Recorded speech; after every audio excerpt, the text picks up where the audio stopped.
We're going to hear from Jesse coming up at 8:35, but first around the NFL, here, Shea Norling. Shea?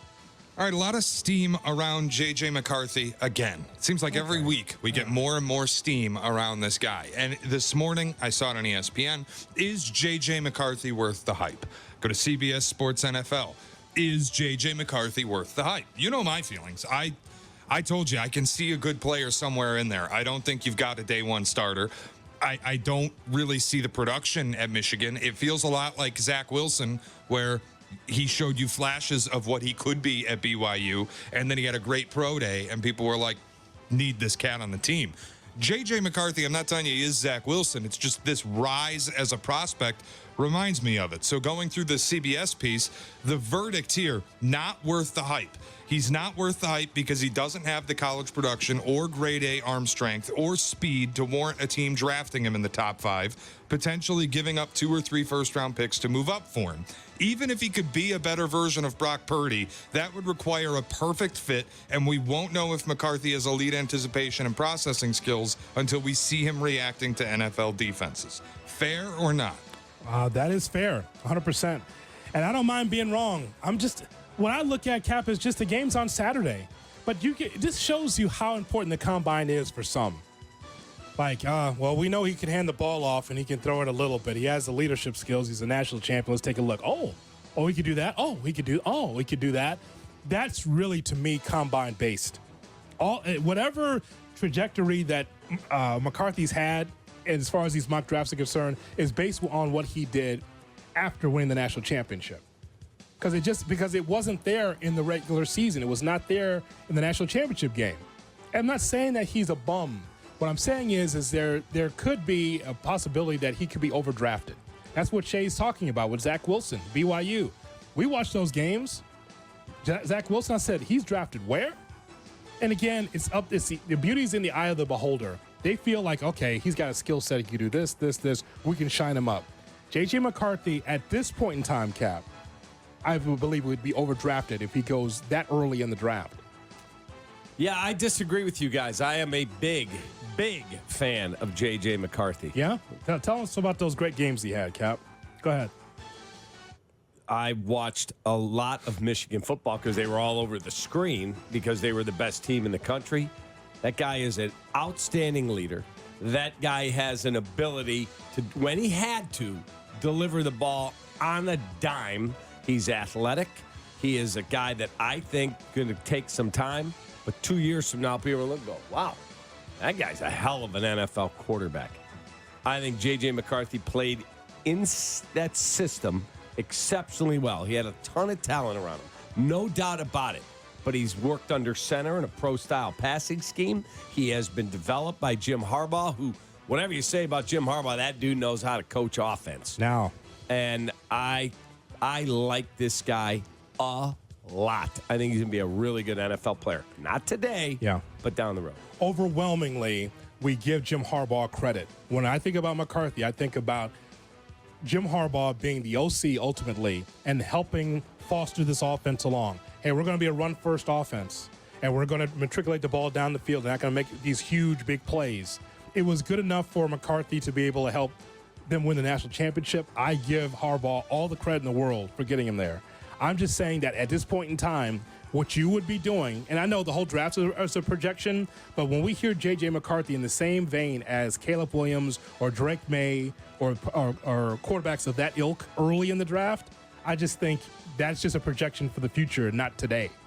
Like day one, no. But at some point, we'll see.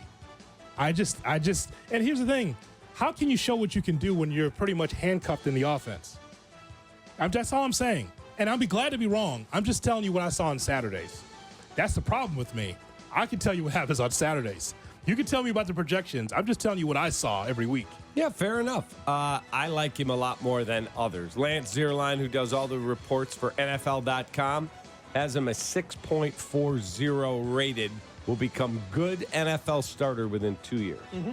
I hope. My biggest concerns, again, it's really got nothing to do with him. I'm just nervous that the hype is going to hurt him the way it kind of hurt Zach Wilson, in my opinion, where because you get so much steam and you get so much hype, instead of ending up on a team where there's somebody in front of you and you can afford to sit for a year or two and learn the game, he's going to get thrust into action in New England or Minnesota where the talent level isn't there for him, and he has to be the game-changing kind of player immediately.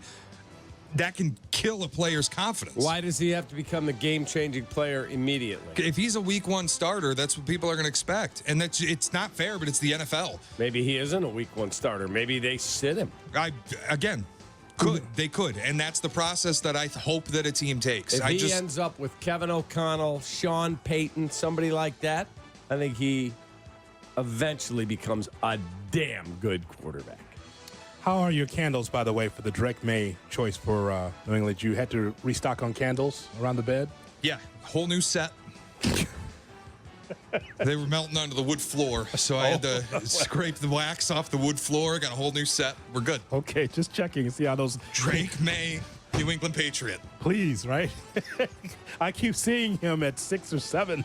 Dude, the further we get through this, the more I keep hearing Jaden Daniels, the number 2 pick in the draft, and I'm like, I got to cool off here. Yeah, Lance Zierlein on NFL.com on Drake May, 6.50, boom or bust. Boom. We'll see. The answer's boom, I think, there. We will see. Shay? I want to ask about Joe Burrow. Did a live taping with Jason and Travis Kelce. He said 2 things that I found interesting. The first, he talked about the Bengals against the Chiefs. He said the Bengals are built to beat the Chiefs, and he believes they can make another Super Bowl run. Any issue with him being that confident in front of Travis Kelce that we're going to knock your head off? Gotta love that, right? On the Kelce platform, putting his balls on the table. You gotta love that. Love guy. it. Absolutely love it. We're gonna beat you. Yeah, and if Caleb Williams is a guest on the Jordan Love podcast and he goes, we're going to take back the North and we're done with you. Oh, God. That'd be awesome. Now you better deliver. Yeah, man, that is pretty strong. And it just goes to show, even though we as fans might hate each other because we have a different hat or different, hoodie or, uniform on, the players, it's just a big fraternity. It is. They have a mutual respect for each other. They all do. Yeah. There might be sniping on social media here and there, Cap, but ultimately it's a big fraternity. Agreed. So just the idea that Burrow says, yeah, you know what? And he should, by the way. Could you imagine? We're the Kansas City Chiefs, and we're just a little bitty, itty-bitty Bengals. You're just a little Bengals. It's okay. You're much bigger than... Oh, so yeah, you know what? We're next. We're beating you. Gotta love that. Better not take us lightly. Yeah. Here we come. Yeah. Let's go. All right, Shay. The other thing Burrow said that I'm all about, he said it before, and I think the NFL needs to start listening to him. He said, quote, yeah, I'm pro-taunting. Right now, taunting is a 15-yard penalty. If they throw the flag on it, a lot of times it's stupid. You catch a touchdown and you point at the DB who was defending you, 15-yard penalty. You say something mouthy to a linebacker after making a pass, 15-yard penalty. I think it's dumb. Joe Burrow says, I'm pro-taunting. We're all grown adults that work really hard at what we do, and sometimes we'd like to show it. I'm not going to get my feelings hurt if somebody sacks me and taunts me. You made a play. I get it. Good for you. I would love to have a poll of NFL players. I bet you'd get 80% of them that would agree with Joe Burrow. I think it might be higher. Yeah. But let's assume you're the big 3 technique for the other team and I'm the quarterback. Yeah. And guess what?